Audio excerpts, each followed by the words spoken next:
les droits à la santé et les recours aux services de santé, la problématique de la mise en application de la couverture santé universelle en RDC. C'est aujourd'hui dans les diagnostics que j'ai le plaisir de vous présenter ensemble avec Igor Biwaka que j'ai sali. Mon gars, ça va? Bienvenue. Voilà, et pour ce faire, nous recevons dans nos installations Maître Charles Omambo Loseke, qui est un grand de ces pays, que nous accueillons d'ailleurs avec beaucoup de joie et beaucoup d'allégresse. Maître Charles, bonjour et bienvenue chez nous. Bonjour, cher. Salut, Igor. Bonjour. Allez, prenez place.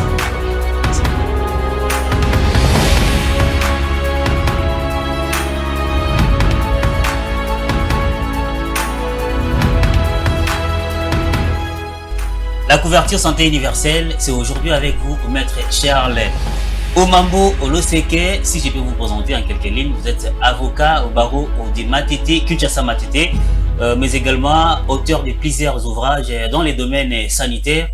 Ça vient de moi, de vous-même. Comment pouvez-vous présenter un peu en quelques lignes en gros? Oui, effectivement, je suis avocat au barreau de Kinshasa Matete depuis 2005. Je suis auteur de 27 livres publiés sans compter de nombreux articles scientifiques publiés dans les revues universitaires. Je suis docteur en droit avec la spécialité de droit sanitaire. Voilà ce que je peux dire pour l'instant. Voilà, merci. Comme nous l'avons dit tantôt, on va parler de la couverture santé universelle. Les téléspectateurs qui nous suivent un peu de partout, qu'est-ce qu'ils peuvent retenir, qu'est-ce qu'ils peuvent un peu comprendre ou savoir sur la santé, la couverture santé universelle? Oui, bon, c'est un terme simple. C'est la santé et la protection financière. La santé a toujours été la préoccupation de tout le temps. Comment accéder le plus grand nombre aux soins de santé. En même temps, il faut le protéger financièrement. Puisque le problème, c'est soit on n'a pas les moyens pour acheter le soin, soit quand on y accède et qu'on achète, on s'appauvrit. Alors la couverture santé voudrait fournir à la population les soins de bonne qualité tout en le protégeant financièrement. Alors d'aucuns, n'est-ce pas, entendent la couverture santé universelle sans pour autant savoir son historique. À quand remonte en tout cas la couverture santé universelle? Est-ce qu'elle date d'il y a peu ou la couverture santé universelle en République démocratique du Congo date en tout cas il y a des lustres? Oui, la couverture santé universelle, c'est comme on dit, un bon vieux vin dans une outre neuve, dans une nouvelle bouteille, mais le concept est ancien. Mais ça paraît comme nouveau, puisque déjà, au niveau international, en 1946, dans la Constitution de l'OMS, on parle du droit à la santé. Et en 1948, dans la Déclaration universelle des droits de l'homme, on parle de droit à la santé.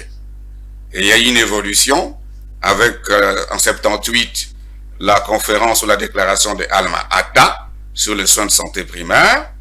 Et puis, ça a progressé jusqu'en 2010, où il y a eu une conférence internationale sur la santé, où on a décidé de ce nouveau concept qui est en fait ancien.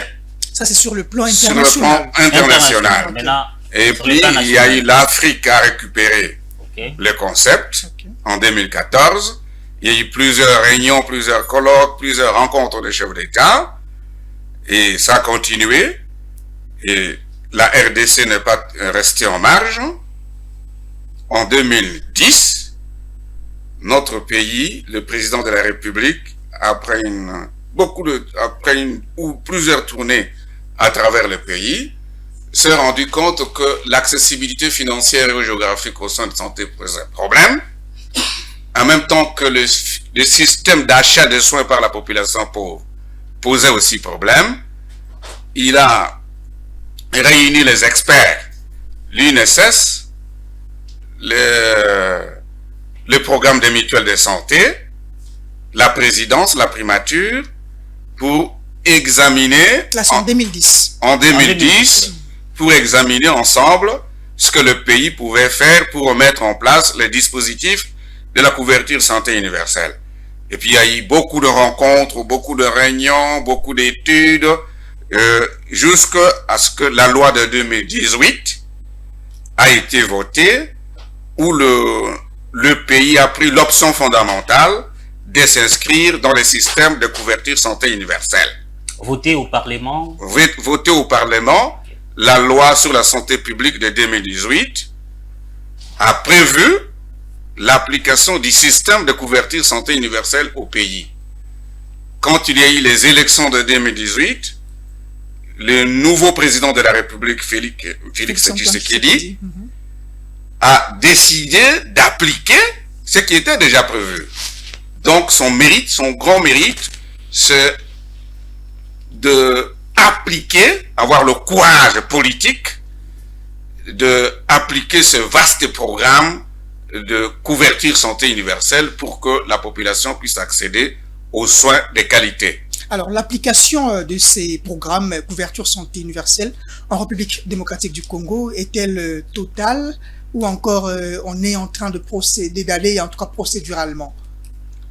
Non, ça ne peut pas être total. Vous savez que le Congo, quoique les statistiques fiables ne sont pas là parce qu'il n'y a pas eu d'enquête de la population, mais on estime à plus de 100 millions d'âmes les Congolais. Si vous voulez que 100 millions d'âmes puissent accéder aux soins gratuits, c'est extrêmement coûteux. Oui. Il y a eu des études préalables, on a défini la politique à l'époque où l'actuel ministre de la Santé, Hygiène et Prévention, Dr Roger Kamba, était conseiller spécial du président de la République en matière de couverture maladie universelle. Oui. On a défini la politique, on a défini la stratégie, et le président l'a placé au ministère de la Santé pour appliquer, mettre en œuvre cette politique, ce système ou ce programme.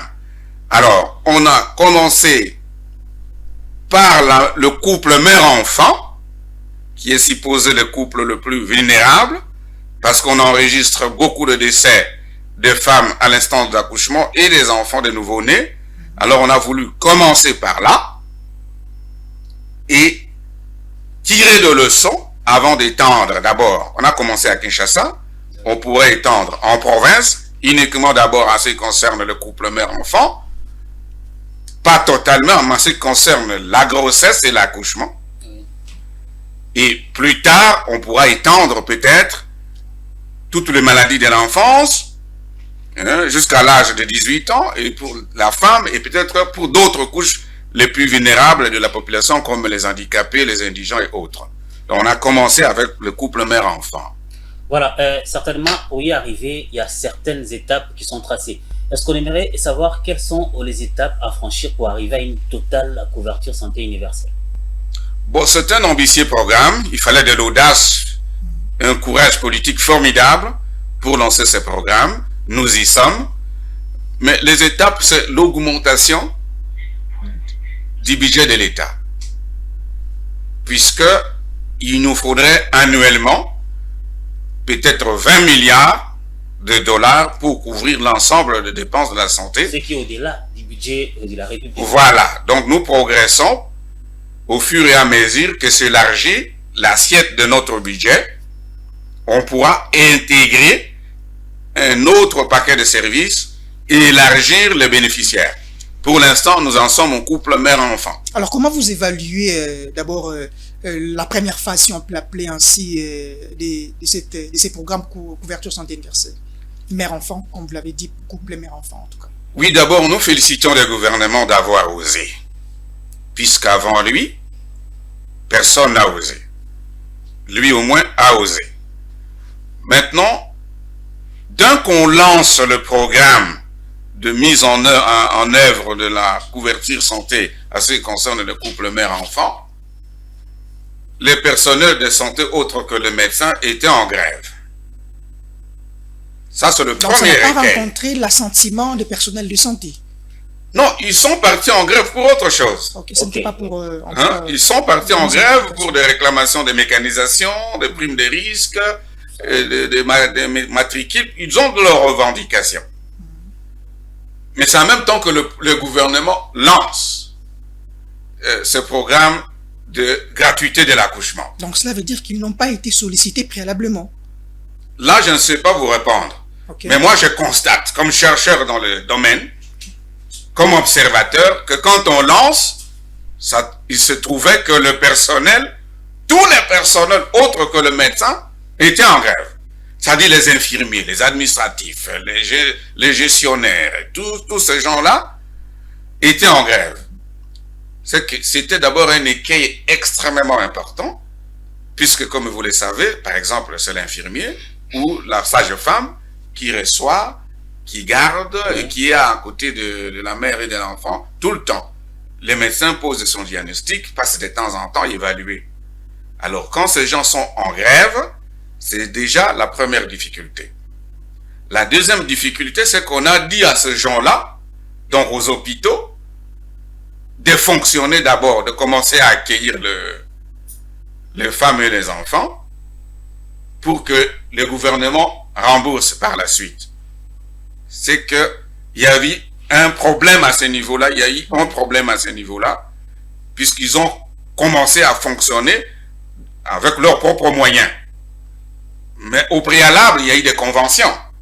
On a signé des conventions avec des hôpitaux sélectionnés pour prendre en charge ce programme. Les hôpitaux ont commencé à s'auto-financer et le gouvernement est venu rembourser après. Il n'y avait pas eu quand même des cas d'arriérés dans le remboursement du gouvernement auprès de ces hôpitaux sélectionnés. Je n'ai pas de précision, mais le gouvernement a payé 4 mois, d'après les informations à ma disposition. Mais après, donc les frais préfinancés par les hôpitaux ont été remboursés par le gouvernement selon la taille de l'hôpital. Donc il y a des rapports qui vont dans des structures qui encadrent le programme de couverture santé universelle et ces programmes-là à lourd de fonds. Donc des étapes, les écueils, mais du moins le programme est opérationnel, c'est ça l'avantage. On a commencé à soigner les femmes et le nouveau-né. Maintenant, il y a des frustrations, il faut le dire, au sein des hôpitaux sur la distribution ou la répartition de ce que le gouvernement donne.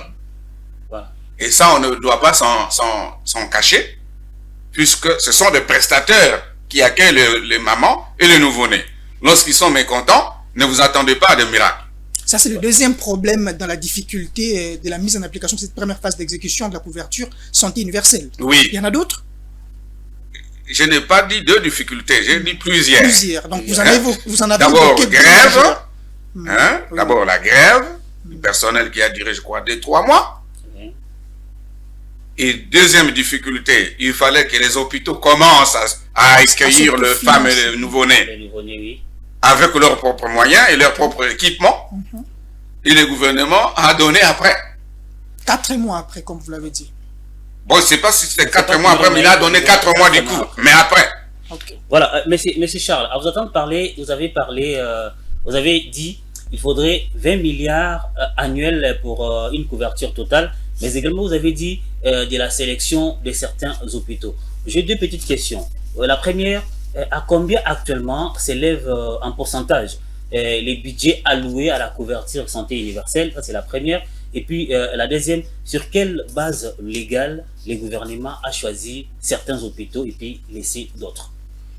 Bon, d'abord, quand je parle de 20 milliards, c'est une estimation tout à fait hasardeuse. Oui. Il faut des études minutieuses, des enquêtes, des terrains, avec tous les acteurs du domaine et dégager le frais nécessaire pour couvrir l'ensemble de la population pour toutes les maladies, à ce compris la prévention. Okay. Alors, de cela, pour la base légale, pour la base légale pour sélectionner les hôpitaux, ça c'est un problème de gestion. Ce n'est pas un problème de base légale, parce que le gouvernement a pour responsabilité de soigner la population, toute la population. Maintenant, il y a beaucoup d'hôpitaux. Le gouvernement n'a pas le moyen tout de suite d'équiper tous ces hôpitaux-là. Alors, on a sélectionné quelques hôpitaux publics et quelques hôpitaux privés pour que ça soit accessible géographiquement auprès de la population de Kinshasa, là où elle se trouve.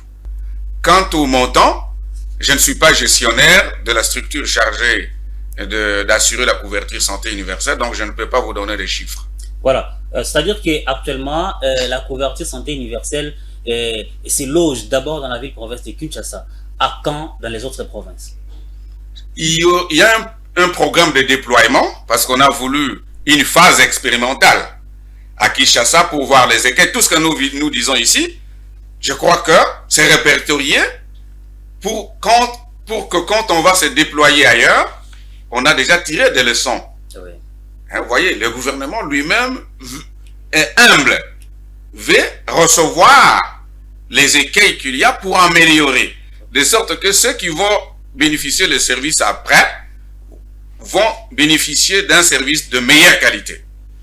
Okay. Alors, on a commencé à Kinshasa, le Congo est grand, peut-être on va étendre sur les grandes villes, et puis après, sur tous les Congos, je crois que tout au long du programme ou du mandat du chef de l'État actuel, on pourra à terme déployer sur toute l'étendue du territoire national. C'est vrai que vous parlez de la phase expérimentale que le gouvernement est en train d'expérimenter, si je ne puis me répéter ainsi, mais n'y a-t-il pas d'autres acteurs auprès de qui le gouvernement devrait se ressourcer pour mettre vraiment en place cette politique, ce programme de la couverture santé universelle? Il y a beaucoup d'acteurs. Est-ce que le gouvernement a contacté ces acteurs-là? Non, quand je vous dis des études, des enquêtes, de politique, de politique, c'est-à-dire la réunion des acteurs qui définissent la vision et les documents de stratégie, c'est-à-dire les déploiements, comment on va mettre en œuvre. Donc, il y a des acteurs qui sont contactés, privés, publics, nationaux, internationaux, mais le problème de santé est très vaste. Il y a la santé animale, il y a l'alimentation, il y a la protection des consommateurs. Ça regroupe beaucoup de ministères et beaucoup de services. Ce qui signifie que c'est un programme extrêmement ambitieux, complexe et varié, mais il fallait oser. Et le gouvernement a eu le courage d'oser, ce dont nous le félicitons. Certaines hypothèses disent que, ici vous parlez des acteurs, tous les acteurs n'ont pas été contactés lors de l'élaboration même de ces programmes de couverture santé universelle. C'est pour cette raison que nous constatons des défaillances. Et si défaillance il y a dans cette première phase expérimentale, lequel vous avez déjà soulevé ou constaté? Bon, qui doit être là et qui ne doit pas être là? Hein? Quelque part, on doit sélectionner. Bien sûr. Évidemment. Puisque les journalistes voudraient être là. L'agronome voudrait être là. Le vétérinaire voudrait être là. Bon, tous ces acteurs impliqués, les juristes, les économistes de la santé, il fallait quand même sélectionner. On a sélectionné et au fur et à mesure, je crois qu'ils sont ouverts pour recevoir des critiques, par exemple, venant de gens indépendants comme nous autres. Puisque quand les acteurs du même secteur se réunissent, parfois ils ont peur de l'autorité, ils ont peur de lui dire la vérité, ils ont peur de... parce qu'il serait suspendu, il serait ceci. Alors il faut écouter aussi des acteurs indépendants comme les nôtres, comme nous. Alors vous parlez des critiques, en tant qu'indépendant, vous parlez des critiques ici, qu'est-ce que vous reprochez à cette première phase expérimentale de la couverture santé universelle? D'abord, je ne suis pas là pour critiquer, je suis là pour encourager et analyser. Ok. Voilà. Ensuite, s'il y a des défaillances, je les ai énumérées. Critiques positives ou encore négatives? Oui, je dis ceci, que quelle que soit, d'abord la première critique et observation, okay, quelle que soit la pertinence, la nature ou l'ampleur d'un programme dans le domaine de la santé, lorsque l'acteur principal, qui est le prestataire, n'est pas satisfait, ça sera un échec frontal. 2. Lorsque le frais mis en disposition de structures, lorsque la corruption s'invite, lorsque il n'y a pas d'équité dans la distribution de cette manne qui tombe, il y aura des frustrations, des angoisses, et on va saboter le programme. Qu'est-ce qu'il faut pour que excusez-moi de vous interloquer, qu'est-ce qu'il faut pour que le prestataire, n'est-ce pas, se satisfasse en tout cas de ces programmes pour qu'il mène à bien la mission qui lui est confiée? Bon, vous savez que pendant plus de 40 ans, les hôpitaux s'autofinancent sur le dos du malade. Donc le malade finance les systèmes de santé à plus de 65%. Et les acteurs sont habitués à de pratiques au préjudice du malade pour leur survie, puisque l'État s'était désengagé. Alors maintenant qu'on dit non, toutes ces pratiques doivent être arrêtées, l'État s'y porte, il faut que l'État puisse s'y porter à peu près à la hauteur de l'argent que les gens se faisaient sur le dos des malades. Okay. C'est une réalité fondamentale. Si vous faites semblant de cette réalité-là, vous allez vous buter à un échec lamentable. Mais quand même, l'État aussi ne peut pas quand même répondre à des lubies, si je peux l'appeler ainsi, à des exigences de ces prestataires qui se faisaient beaucoup d'argent derrière le dos des malades. Et par des pratiques également que vous savez, des pratiques parfois frauduleuses. Ou encore oui, par des exagérations, si on peut les dire ainsi, puisque l'État ne va pas quand même répondre à toutes ces lubies-là. Ce n'est pas ce que je dis. Il y a un système qui s'est installé depuis 40 ans, par exemple. Et les gens sont habitués à un certain système. La couverture un système qui tend vers l'exagération parfois. Parce que oui, le rançonnement, toutes sortes de pratiques où le malade, au lieu d'être le centre d'intérêt des prestataires, est devenu un objet commercial. Évidemment. Okay. Hein? On se sert de lui pour se faire payer. Donc, nous sommes dans un système de marchandisation des soins de santé, comme votre cravate, comme votre chemise. De sorte que ceux qui n'ont pas l'argent n'ont pas accès, et ceux qui y ont accès, malgré, et cela s'appauvrissent. De sorte que il y a vraiment, l'État doit payer. Ce que je veux dire, c'est que l'État doit payer correctement à la hauteur les acteurs du secteur, puisque ce sont eux qui sont chargés de mettre en œuvre.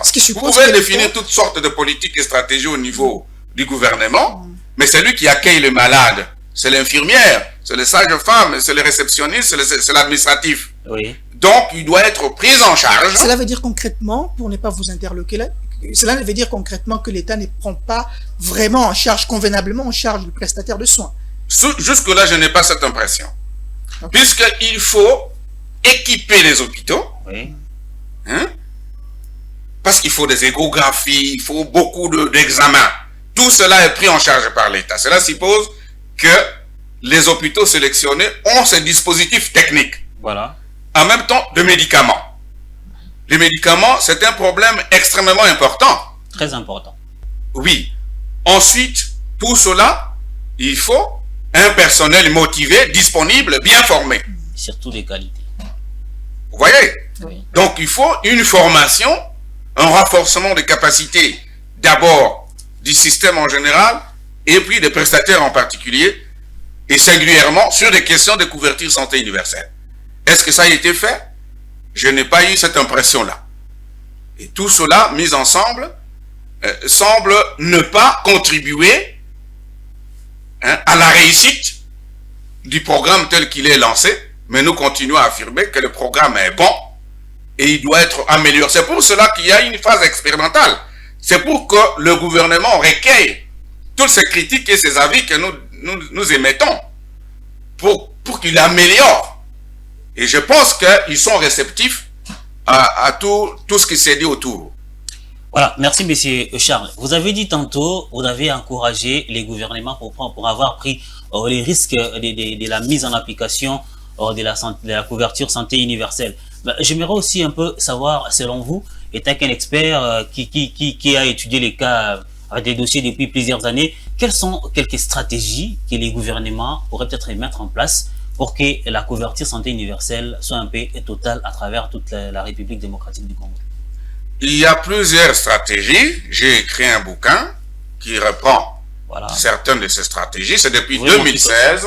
Droit à la santé, contrat médical et couverture santé universelle. Voilà. L'expertise se vend. Depuis 2014, je suis en train d'aider notre gouvernement, les structures sanitaires, le programme, avec mon argent et avec une expertise gratuite. Maintenant que on a mis en place les dispositifs sur la mise en place de la couverture sanitaire universelle, moi je me trouve où? Alors, vous voulez que je donne gratuitement au gouvernement, que les autres s'en servent et que moi je continue à donner?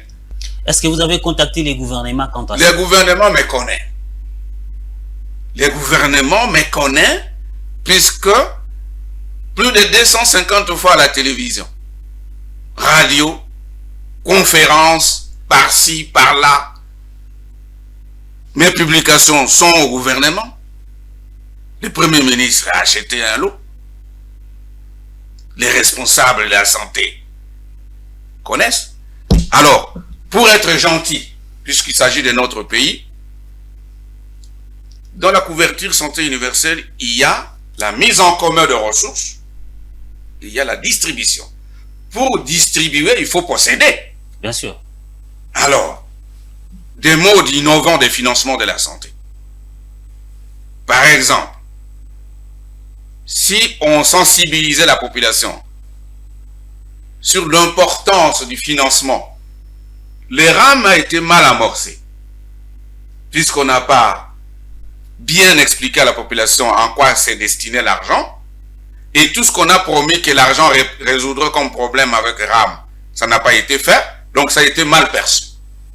Mais si chaque Congolais, dans chaque recharge, on a une seule unité qui est défalquée pour mettre dans une caisse, on va récolter des millions, voire des milliards d'argent. En quelque sorte, le source des financements également Oui. de la couverture santé universelle proviendra également, proviendront, voulais-je dire, puisqu'il s'agit de nous, la population. Le gouvernement veut nous soigner. Et nous avons la responsabilité de contribuer. Okay. Et nous achetons les mégas tous les jours, les unités tous les jours. C'est pas tout le monde qui achète. C'est pas tout le monde. Oui, mais dans un système, ceux qui gagnent plus supportent le moins. Ceux qui gagnent moins. Partout au monde, c'est comme ça. Alors, si vous chargez les unités de $100, on va prendre 0,1% de votre $100. Si moi je charge de 1000 francs, on va prendre les 0,1 de mon 100 francs. Donc on ne sentira même pas.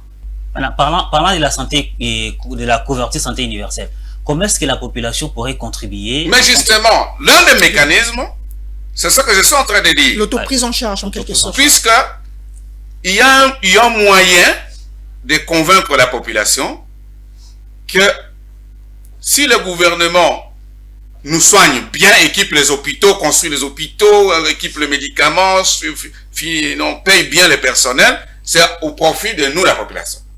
Donc nous pouvons aussi contribuer. Mais au lieu d'aller payer comme un impôt, ça serait difficile, ça serait lourd. On retire à la source. On peut, de façon tout à fait inaperçue, défalquer quelque chose dans ce que nous achetons comme unité, et on ne sentira pas. D'ailleurs, le réseau nous vole. Vous chargez, et vous voyez que ce n'est pas le nombre de minutes, et déjà nous volent. Mais là, ce sera quelque chose de traçable, avec les experts sur de l'informatique et de la communication, les experts du gouvernement, et on va dégager des millions, puisque chaque jour, il y a combien de Congolais qui chargent les unités. Donc le programme RAM renversé, quoi. Le programme RAM appliqué dans le domaine de la santé. Ça, c'est l'une des stratégies, mais je ne sais pas comment on saura l'appliquer pour une dame, par exemple, une maman qui vit dans l'extrême précarité, du côté peut-être des sacs qui est là-bas, où il est en train de fuir la guerre, les atrocités de l'Est, ou une personne qui vit dans un coin où il y a presque pas d'eau, pas d'électricité. Ils seront bénéficiaires. Bénéficiaires, mais ne seront pas contribués. Oui, partout c'est comme ça. Les systèmes du monde fonctionnent comment? Comme vous êtes de jeunes là, vigoureux, l'État doit vous donner du travail.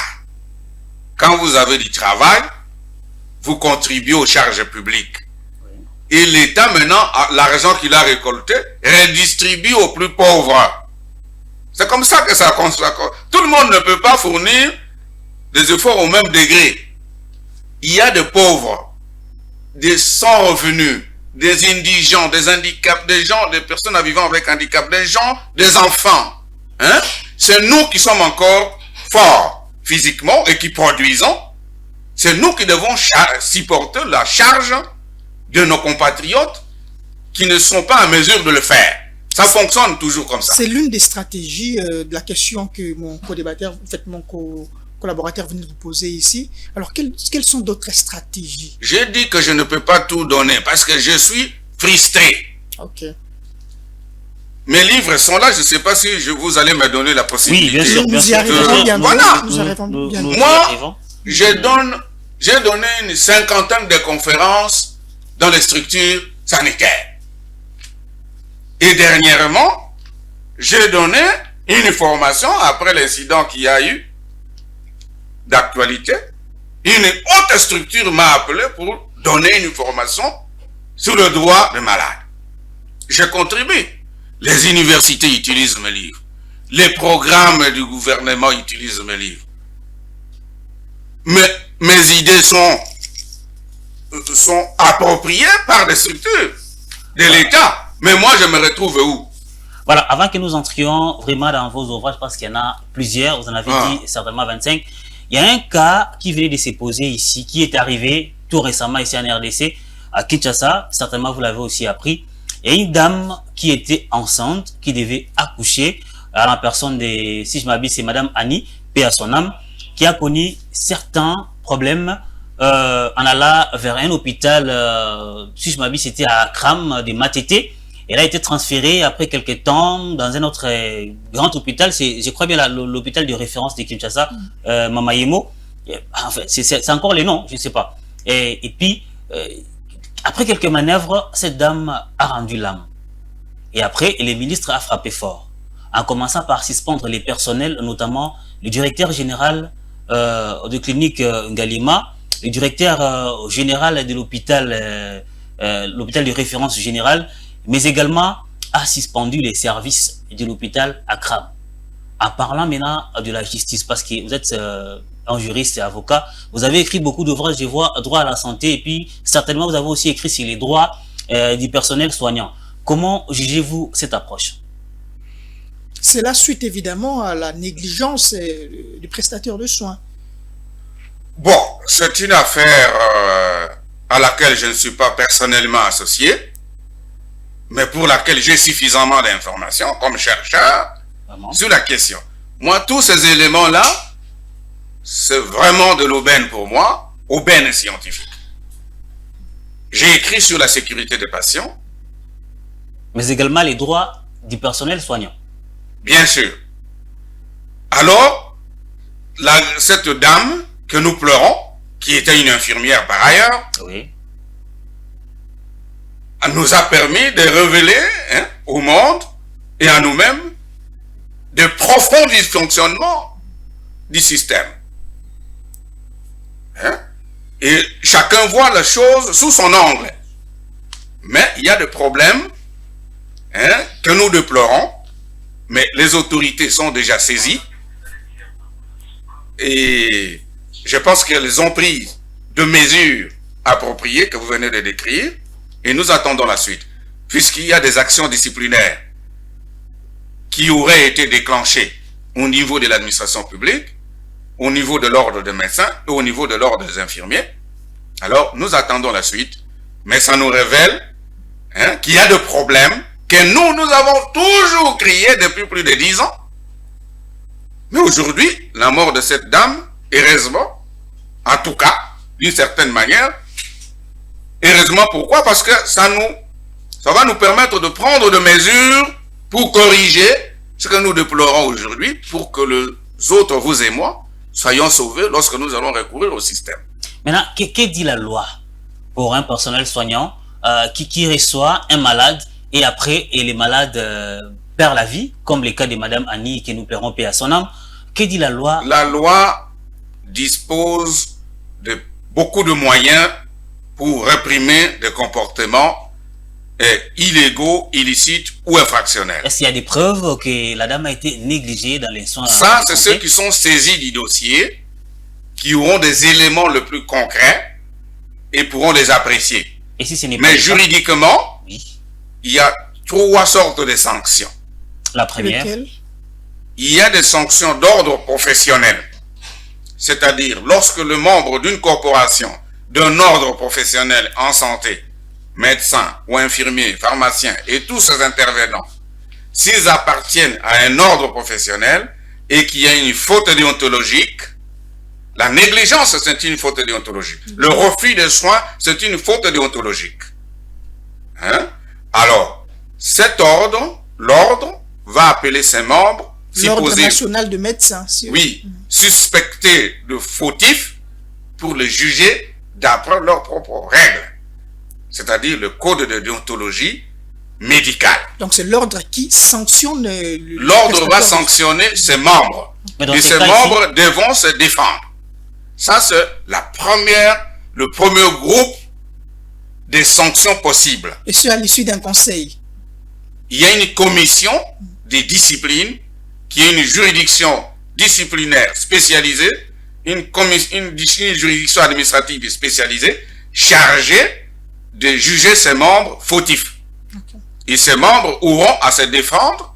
À l'issue de cette défense, le conseil va décider de mesures à prendre contre ces membres sur le plan déontologique. Donc il n'appartient pas au ministre de radier. Attendez. Ça, c'est la corporation, c'est des sanctions d'ordre professionnel. Okay. Il y a maintenant des sanctions d'ordre administratif. Le ministre a déjà pris de mesures administratives de suspension pour raison d'enquête. Et les actions disciplinaires sont déjà ouvertes. Et à l'issue, on saura s'ils sont fautifs ou pas, puisqu'ils auront à se défendre. Il y a des sanctions d'ordre judiciaire. Les cours et tribunaux, j'espère que le parquet s'en est saisi, soit d'office, soit à la plainte du mari ou de la femme de la défunte. Et la justice a ses propres règles de fonctionnement et applique ses propres sanctions. Mais je souligne un principe important. Le principe de l'indépendance des actions disciplinaires, judiciaires et administratives en matière disciplinaire, fixé à l'article 32 du Code de déontologie de l'agent public de l'État. C'est-à-dire qu'il n'y a pas d'interférence entre l'ordre, l'administration et la justice. Chacune de ces entités évolue librement et applique ses propres règles. On ne peut pas dire que parce que l'ordre est saisi, la justice ne peut pas se saisir. Ou la justice est saisie, l'administration ne peut pas se saisir. Mais la disposition dit qu'un agent de l'État sanctionné d'une peine d'emprisonnement de plus de 3 mois, d'une peine égale ou supérieure à 3 mois d'emprisonnement, est révoqué d'office sur la base d'une simple constatation de la décision judiciaire devenue définitive. Donc, si un infirmier par hasard, un médecin ou un administratif serait condamné pénalement pour ce dossier, à une peine égale ou supérieure à 3 mois de prison, il sera révoqué d'office à la fonction publique. Et qu'est-ce qui prévaut de tous ces 3 ordres-là? Pour quelqu'un qui appartient à un ordre, ce qui prévaut, c'est l'ordre. Okay. Puisque si vous terminez en médecine, vous avez terminé en médecine, chirurgie et accouchement. Vous êtes diplômé en médecine, chirurgie et accouchement. Vous êtes, comme on dit, généraliste. Mais le terme médecin vous est conféré, le titre médecin vous est conféré par l'ordre. Le titre pharmacien vous est conféré par l'ordre.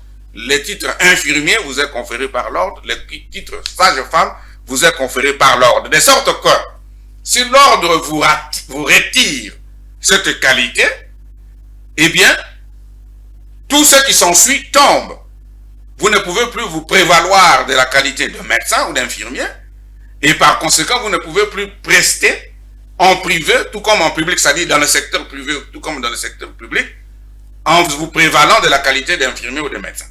Ce qui fait que l'ordre prime sur tout le reste. Donc, tant que l'ordre n'a pas encore décidé du sort du prestataire de soins, le ministre n'a pas le droit de retirer ou encore de radier donc d'appliquer une sanction administrative. Ce n'est pas ce que j'ai dit. Je vous ai dit qu'il y a indépendance. Les ministres, les secrétaires généraux, l'inspecteur général, les chefs d'administration des hôpitaux, ils ont le pouvoir administratif.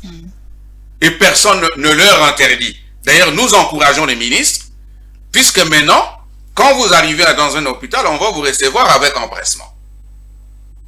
Puisque jusque-là, il y avait l'impunité, et comme vous savez, l'impunité favorise de continuer à poser des actes répréhensifs. Maintenant, quand on a commencé à sanctionner, tout le monde est aux aguets. Donc, il n'est pas interdit au ministre et à toute la hiérarchie administrative de prendre des sanctions administratives. Puisque la loi que j'ai citée, l'article 32 du Code de déontologie des agents publics de l'État, pose le principe d'indépendance des trois actions. L'une n'interfère pas sur l'autre. Alors, si on a bien compris, les sanctions administratives du ministre ne retirent pas les statuts ou la qualité d'un médecin. Non, le ministre n'a pas donné la qualité de médecin à un médecin et donc il n'a pas le pouvoir de lui retirer. Okay. C'est l'ordre qui vous admet après avoir respecté les conditions, critères, modalités d'accès à la profession médicale. Et le ministre peut vous suspendre comme fonctionnaire, mais il ne peut pas vous retirer la qualité de médecin ou d'infirmier parce qu'il ne vous l'a pas donné, il n'a pas ce pouvoir-là. Okay. Mais il a le pouvoir administratif, tout comme le secrétaire général, tout comme le directeur des hôpitaux, chacun à son niveau. Voilà, monsieur Charles Omambo, on est peu à peu en train de partir vers la fin de notre émission. Vous avez amené quelques-uns de vos ouvrages, vous en avez assez. Si je peux prendre un ouvrage, lire juste les titres, et puis on va essayer de déparler. Oui, commencez par celui-là. Voilà. La séquestration des malades pour non-paiement des frais de santé approche des solutions. Oui. En un mot, ce livre imprimé à Mediapol en 2014 pose un problème crucial. Quand vous allez à l'hôpital, on vous a soigné, vous n'avez pas de quoi payer, on vous séquestre. C'est-à-dire, on vous garde jusqu'à ce que vous allez payer. Donc, c'est une sorte de prison. Okay. Et il y a des enfants qui font 6 mois, une année, 2 mois à l'hôpital parce que ses parents ne sont pas en mesure de payer la maternité. Et la gratuité de l'accouchement est venue résoudre cette problématique.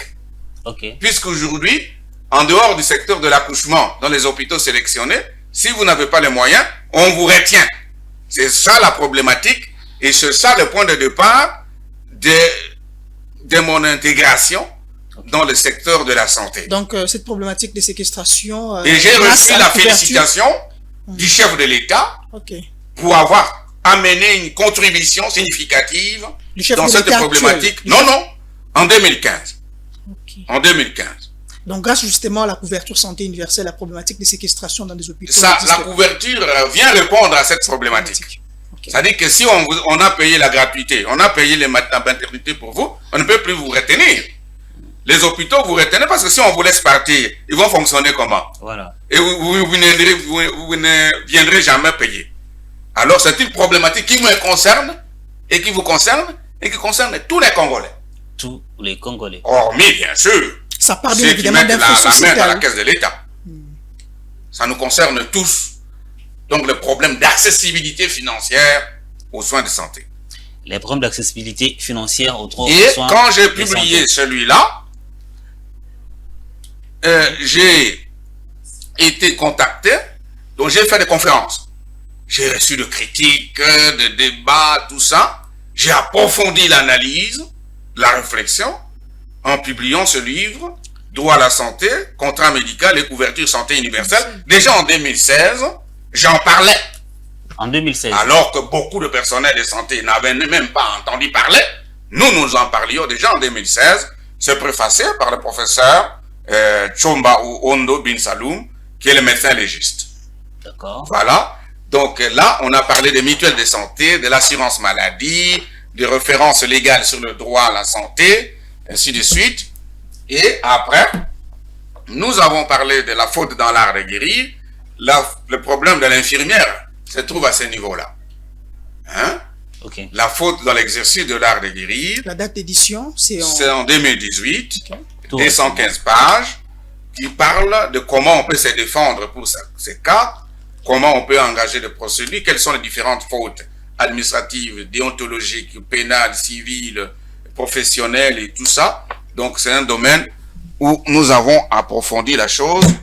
Et en 2020, nous avons parlé de la sécurité des patients. Parce que quand nous sommes en contact avec les systèmes de santé, il y a beaucoup d'erreurs de la part des soignants, soit par incompétence, soit par inadvertance, soit par mauvaise manipulation des appareils ou des médicaments, et il y a trop de décès. Alors, je parlais de la sécurité des patients et de la protection juridique de ceux qui nous soignent.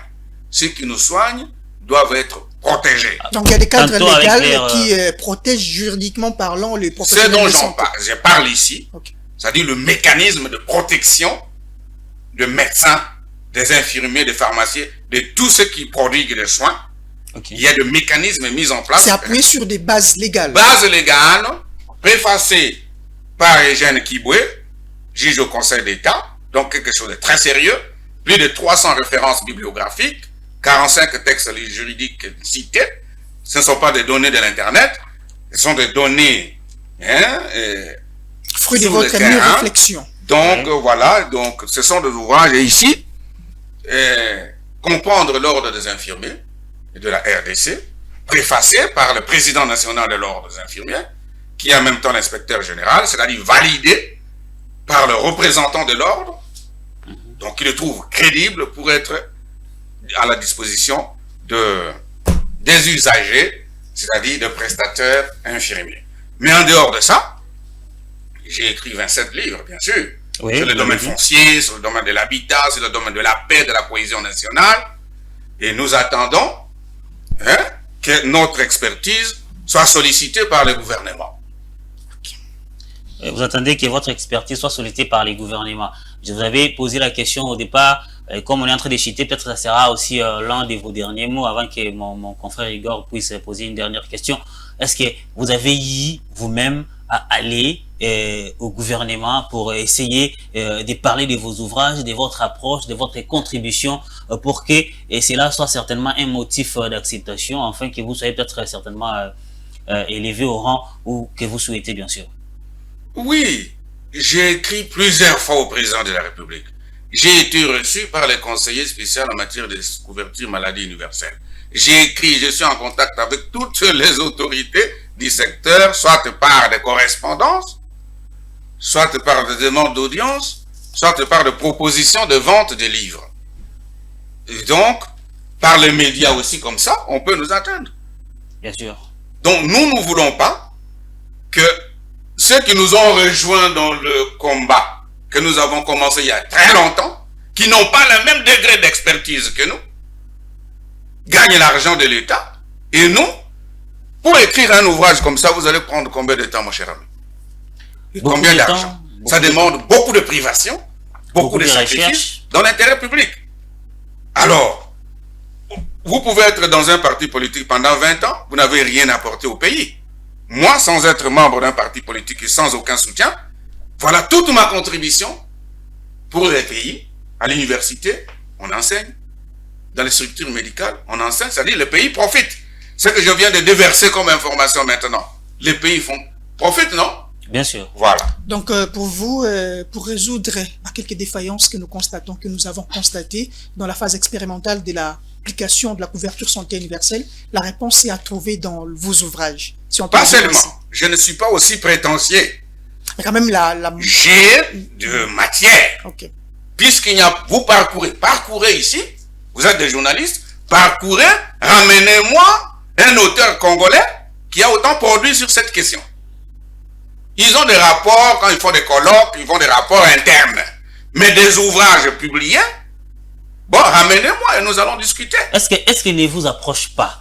Quand ils ont peut-être des colloques, quand ils ont peut-être des ateliers pour parler de la question, est-ce que, en fait, les organisateurs des différentes colloques... Vous savez, dans ce pays, mon cher ami, j'ai été, par exemple, quand j'ai écrit au Premier ministre Matata Mponyo en 2015, il m'a répondu, et comme il y avait un atelier sur le financement de la santé, il m'a recommandé d'aller là-bas. Mais quand il y a l'argent dans une réunion, on va se partager un peu d'argent, bon, on se sélectionne entre amis, entre connaissances. Mais ici, c'est un problème du pays. Vous pouvez être membre d'un parti politique, vous n'avez pas l'expertise voulue. Mais moi, je viens pour parler du pays. Pourquoi ne pas m'appeler? Hein? Donc nous le revendiquons et je pense qu'avec le nouveau mandat de Fachi, il va regarder sur les expertises locales. Hein? Les gens qui par eux-mêmes démontrent qu'ils aiment le pays et apportent quelque chose. Vous avez dit que vous n'avez pas la prétention d'avoir toute la connaissance sur le programme Couverture Santé Universelle ou d'apporter la réponse ou les réponses adéquates pour répondre justement aux besoins des défaillances constatées bien évidemment dans ces programmes de Couverture Santé Universelle. Mais y a-t-il un pays dans la région ou dans la sous-région ou encore à l'échiquier international qui applique au mieux la couverture santé universelle, et un pays auquel la République démocratique du Congo devrait peut-être s'inspirer pour aussi emboîter le pas? Oui, bon, précisons. J'ai dit que moi, je n'ai pas de solution magique. Mais j'ai des solutions de propositions concrètes venant d'un homme indépendant, d'un non-flatteur. Puisque dans ce pays, on aime beaucoup les flatteurs. Des propositions objectives. Voilà. Alors, dans la sous-région, il y a beaucoup de pays qui appliquent déjà, dans certains pays voisins, 98% de la population a accès aux soins de santé. Je ne vais pas citer le pays ici, mais j'en cite dans l'ouvrage. Hein? Et ce programme qui a commencé depuis longtemps, dans d'autres pays, les amis, sont déjà suffisamment avancés. Et nous pouvons nous inspirer. Mais c'est un programme auquel nous ne pouvons plus nous en détourner.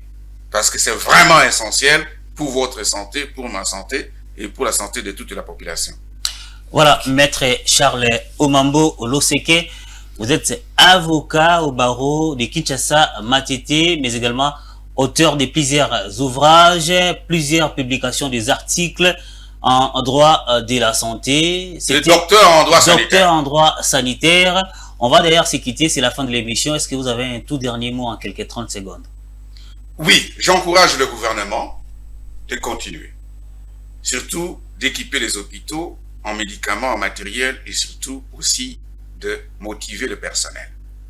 Je suis content d'avoir été reçu par deux jeunes beaux, bien habillés, intellectuellement aguerris. Et le studio est confortable, hein, les cadres bons. Merci. Je suis vraiment heureux de passer ici chez vous et je pense que mon message pourra contribuer à quelque chose pour l'amélioration de la santé de notre population. Maître Charles, encore une fois de plus, merci d'avoir honoré notre invitation. Merci, cher ami. Voilà, c'était les diagnostics avec Maître Charles Omambo Oloseke, avec qui nous avons essayé de parler de la couverture santé universelle ici en RDC. Le rendez-vous est pris très prochainement pour un autre numéro avec un autre secteur et surtout un autre invité. D'ici là, portez-vous.